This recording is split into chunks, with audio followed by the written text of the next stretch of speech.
Hello everyone, welcome to government job करो।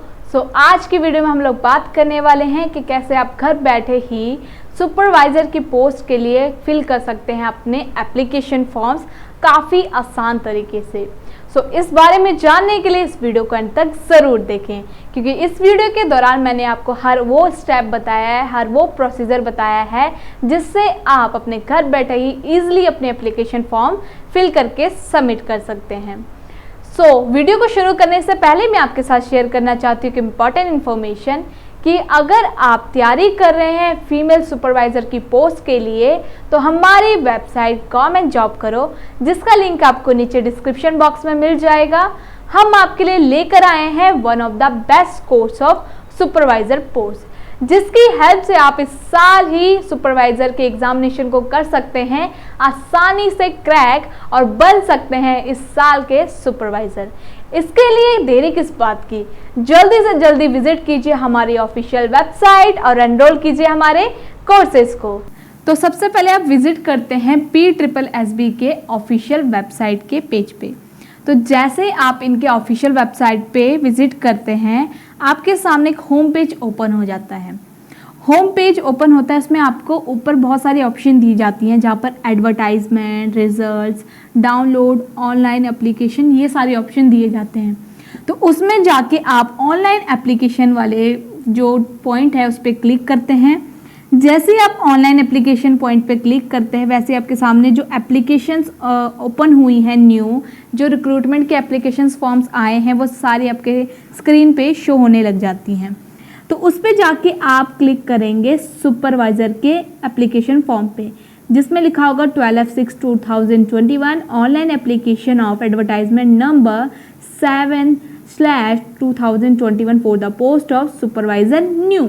तो इस पर जाके आप जैसे ही क्लिक करते हैं, उसके बाद आपसे एक पेज ओपन होता है जिसमें आपसे पूछा जाता है आपका यूज़र नेम और पासवर्ड, और उसके नीचे ही लिखा होता है न्यू कैंडिडेट रजिस्ट्रेशन। तो बेसिकली अभी तक अगर आपने रजिस्ट्रेशन नहीं करवाई है तो आप न्यू कैंडिडेट रजिस्ट्रेशन पे क्लिक करते हैं ताकि आप रजिस्ट्रेशन करवा सकें।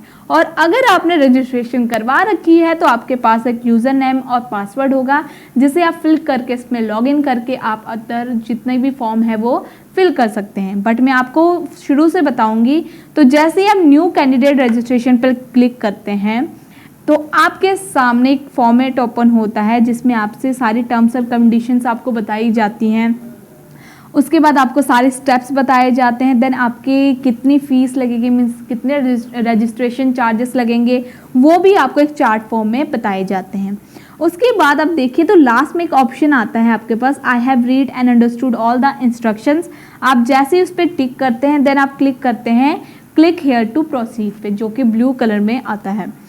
उस पर क्लिक करते ही आपके सामने एक पर्टिकुलर पेज ओपन हो जाता है, एक छोटा सा पेज ओपन होता है, जिसमें आपसे पूछी जाती है आपकी बेसिक डिटेल। तो जैसे कि आपका फुल नेम पूछा जाता है तो आप अपना फुल नेम लिखते हैं। देन पूछा जाता है आपकी ईमेल आईडी, तो आप अपनी ईमेल आईडी उस पर फिल करते हैं। और उसके बाद आपसे पूछा जाता है आपका मोबाइल नंबर, देन आप अपना मोबाइल नंबर फिल करते हैं। पासवर्ड पूछा जाता है, तो आप जो पासवर्ड रखना चाहते हैं अपने इस फॉर्म के लिए वो पासवर्ड आप रखते हैं। देन कंफर्म पासवर्ड का ऑप्शन होता है कि जो पासवर्ड आपने रखा है वो आप कंफर्म करते हैं। देन आप उसके बाद क्लिक करते हैं I agree with the terms and condition वाले ऑप्शन पे। जैसे आप आई एग्री वाले ऑप्शंस पे क्लिक करते हैं, उसके बाद आपके फ़ोन में जो रजिस्टर्ड मोबाइल नंबर आपने उस पर प्रोसीड किया है, जो फिल किया है, उस नंबर पे आपकी यूज़र नेम और आपका जो पासवर्ड जो आपने रखा था वो आता है एज अ मैसेज फॉर्म में। जैसे ही आपका जो है ये आता है, उसके बाद इस मीन्स आपने अपनी जो रजिस्ट्रेशन है वो करवा ली है। उसके बाद आप क्लिक करते हैं कि आपने जो है अपनी रजिस्ट्रेशन करवा ली है। देन आप कंटिन्यू टू लॉगिन करते हैं। उसके बाद फर्दर आपका वही पेज ओपन हो जाता है, जिसमें आपसे यूज़र नेम और आपका पासवर्ड पूछा जाता है। तो उसके बाद आप क्या करते हैं, अपना यूज़र नेम वहाँ पर फिल करते हैं, जो कि आपके रजिस्टर्ड मोबाइल नंबर पे आया था। जैसे ही आप अपना यूज़र नेम वहाँ पर फिल करते हैं, उसके बाद आप अपना पासवर्ड फिल करते हैं। देन आप क्लिक करते हैं किस पे, लॉगिन पे। लॉगिन पे क्लिक करने के बाद जो है आपका फर्दर एक पेज ओपन हो जाता है जिसमें आपको बेसिक सारी इन्फॉर्मेशन पूछी जाती हैं। ठीक है, तो आपका जो रजिस्ट्रेशन नंबर है वो साइट पे लिखा होता है, माई अकाउंट ऑप्शन होता है, देन आपका एप्लीकेशन का ऑप्शन होता है, होम का ऑप्शन होता है, इंस्ट्रक्शन का ऑप्शन होता है। तो आप क्लिक करते हैं किस पे, एप्लीकेशन के ऑप्शन पे। तो जैसे ही आप अपने एप्लीकेशन के ऑप्शन पर क्लिक करते हैं उसके बाद आपको फर्दर उसमें बहुत सारे ऑप्शंस आते हैं, जैसे कि basic information, then academic information, then उसके बाद आपका आता है पेमेंट और डाउनलोड प्रिंट का option, update photo and signature. तो ये सारे ऑप्शंस आपको दिए जाते हैं।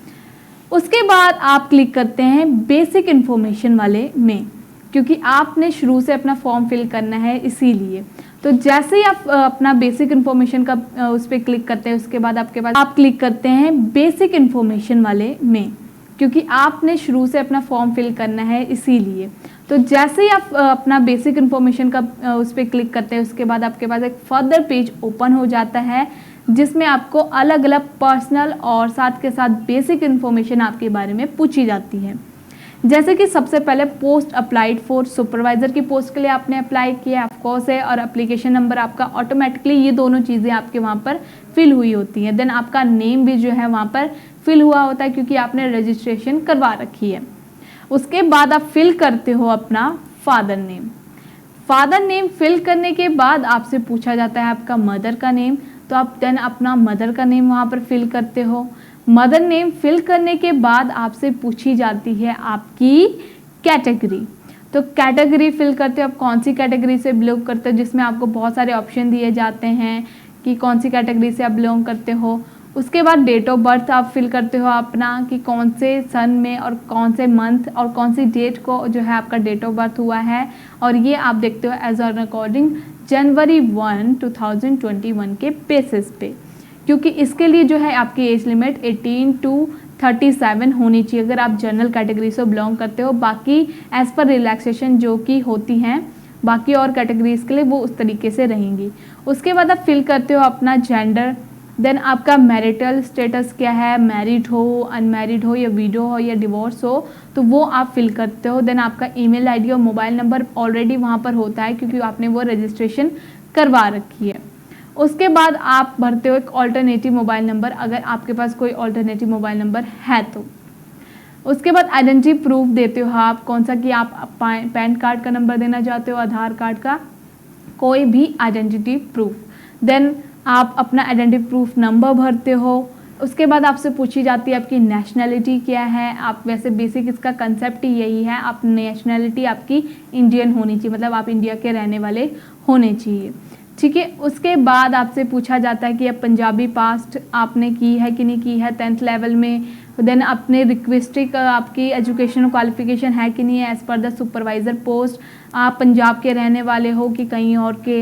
देन आपसे उसके बाद आपका एड्रेस पूछा जाता है, तो कॉरेस्पॉन्डेंट एड्रेस में आप अपना एड्रेस फिल करते हो।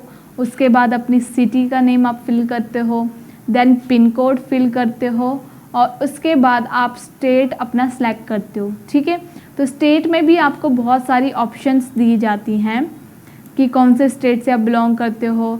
तो उसके बाद आप डिस्ट्रिक्ट फिल करते हो, उसमें भी आपको ऑप्शंस दी जाती हैं। और देन आपको लिखा जाता है यहाँ पर please tick if the permanent address is same as correspondent address. अगर आपका परमानेंट एड्रेस ही आपके कॉरेस्पॉन्डेंट एड्रेस के समान है तो आप इस पर टिक करते हो, वो ऑटोमेटिकली आपके सामने वो ओपन हो जाता है। देन अदर्स डिटेल्स में आपसे पूछा जाता है कि आपके पास 3 ईयर का एज अ बाल सेवक या फिर ग्राम सेवक या फिर आंगनवाड़ी वर्कर का एक्सपीरियंस है कि नहीं है, या फिर इसके अलावा अगर बात करें हम लोग, क्या आपके पास आप में कोई भी क्रिमिनल केस रजिस्टर्ड तो नहीं है, या फिर आपने कोई भी कन्विक्टेड क्रिमिनल केस के रिगार्डिंग अंडर आते तो नहीं हो, या फिर आप कोई गवर्नमेंट एम्प्लॉयज़ तो नहीं हो ऑलरेडी, एज रिलैक्सेशन आपने क्लेम की है कि नहीं की है। तो बेसिकली ये जनरल कैटेगरीज के लिए तो नहीं है क्योंकि उनको एज रिलैक्सेशन नहीं मिलेगी, उनकी जो एज लिमिट है वो 18 to 37 ही होनी चाहिए। और बाकी जो कैटेगरीज है उनको as per the age relaxation मिलती है। तो इस बारे में अगर आपको डिटेल में जाना है कि क्या क्या सुपरवाइज़र की पोस्ट के लिए आपको रिक्वायरमेंट और क्या एलिजिबिलिटी क्राइटेरिया चाहिए होगा, तो हमारी एक वीडियो है जिसे आप हमारी प्लेलिस्ट में जाके देख सकते हैं, जिसमें मैंने आपको सुपरवाइज़र पोस्ट के बारे में हर एक डिटेल दी है। तो आप उसको देखें, उसमें सारी डिटेल पढ़ें, उसके बाद ही अपना फॉर्म जो है अच्छे से फिल करें। तो देन उसके बाद आपसे ये भी पूछा जाता है कि have you ever been dismiss from government service और कमिटेड बाय एनी कोर्ट, कि आपको किसी कोर्ट ने किसी भी क्रिमिनल केस के तहत या फिर किसी और चीज़ के लिए डिसमिस तो नहीं किया है। अगर किया है तो आप येस पे टिक करेंगे, अगर नहीं किया है तो नो पे क्लिक करेंगे। उसके बाद आप फिल करते हैं। यहाँ पर आपसे पूछा जाता है कि अपना फ़ोटो और सिग्नेचर अपलोड कीजिए। देन आपका जो फाइल का साइज़ है फ़ोटो का, जो कि JPG या फिर PNG की फॉर्म में होना चाहिए या फिर JPEG की फॉर्म में, और इसका जो साइज़ है वो 30 to 100 KB के साइज़ से बराबर होना चाहिए। इससे ना कम होना चाहिए ना इससे ज़्यादा होना चाहिए। अगर आपका ये जो साइज़ है इससे ज़्यादा हुआ तो भी वो एक्सेप्ट नहीं करेगा, अगर कम हुआ तो भी वह एक्सेप्ट नहीं करता है। ठीक है, तो इसके लिए भी मैंने आपके लिए एक वीडियो बनाई थी जिसमें मैंने आपको सिखाया है कि कैसे आप अपनी फ़ोटोज़ को कंप्रेस कर सकते हैं, कैसे उनका साइज़ आप कम करके अपलोड कर सकते हैं अपनी एप्लीकेशन फॉर्म्स में। तो उस वीडियो को भी आप हमारे प्लेलिस्ट में जाके देख सकते हैं। उसके बाद आप अपलोड करते हैं अपना सिग्नेचर। सिग्नेचर का भी साइज़ 30 to 50 KB होना चाहिए, JPG की फुल फॉर्म में होना चाहिए, फिर JPEG की फुल फॉर्म में या फिर PNG के फॉर्मेट में होना चाहिए। तो इसे भी आप अपलोड करते हैं। जैसे ही आप इसको अपलोड करते हैं उसके बाद जो है आप यहाँ पर जितनी भी इंफॉर्मेशन है वो सारी एक बार रिवाइज़ करते हैं, देखते हैं कि सारी इन्फॉर्मेशन आपने भरी है वो सही है कि नहीं है। तो उस इन्फॉर्मेशन को भरने के बाद जो है आप यहाँ पर सेव पे क्लिक करते हैं, नीचे दिए गए ग्रीन बटन पे। उसके बाद सेव पे क्लिक करने के बाद जो है आपकी ये जो फॉर्मेट है या आपका जो ये बेसिक इन्फॉर्मेशन का प्रोसीजर है पूरा सेव हो जाता है। ठीक है, सेव होने के बाद जो है आपसे फर्दर आपकी एकेडमिक जो क्वालिफ़िकेशन डिटेल्स हैं वो पूछी जाती हैं। जैसे कि अगर आपने 10th में क्या किया है तो आप सीक्वेंस वाइज जो है अपनी पूरी डिटेल फिल करते हो यहाँ पे।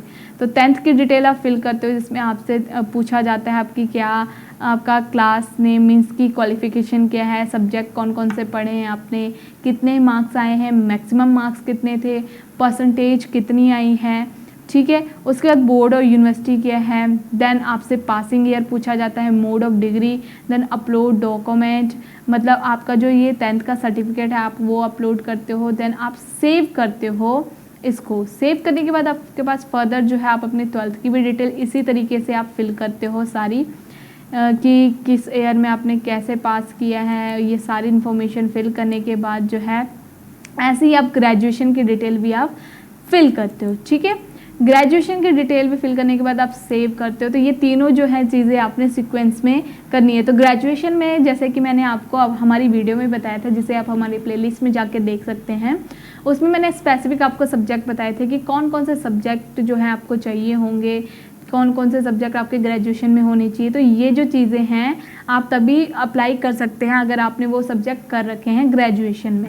अगर नहीं कर रखे हैं तो आप एलिजिबल नहीं हो। तो उसके लिए जो है आपको हमारी वीडियो देखनी पड़ेगी कि आपके कौन कौन से स्पेसिफिक सब्जेक्ट जो है वो होने चाहिए। ये सारा फिल करने के बाद, अपनी सारी डिटेल फिल करने के बाद आप यहाँ पर आपको नीचे ऑप्शन दिया जाता है डिक्लेरेशन का, उस पर टिक करते हो। देन आप ये सारी इन्फॉर्मेशन क्या करते हो, सेव करते हो। तो ये सारी इन्फॉर्मेशन आप सेव जैसे ही कर लेते हो उसके बाद आपके पास फर्दर ये दिया जाता है कि पेमेंट के ऑप्शन क्या हैं।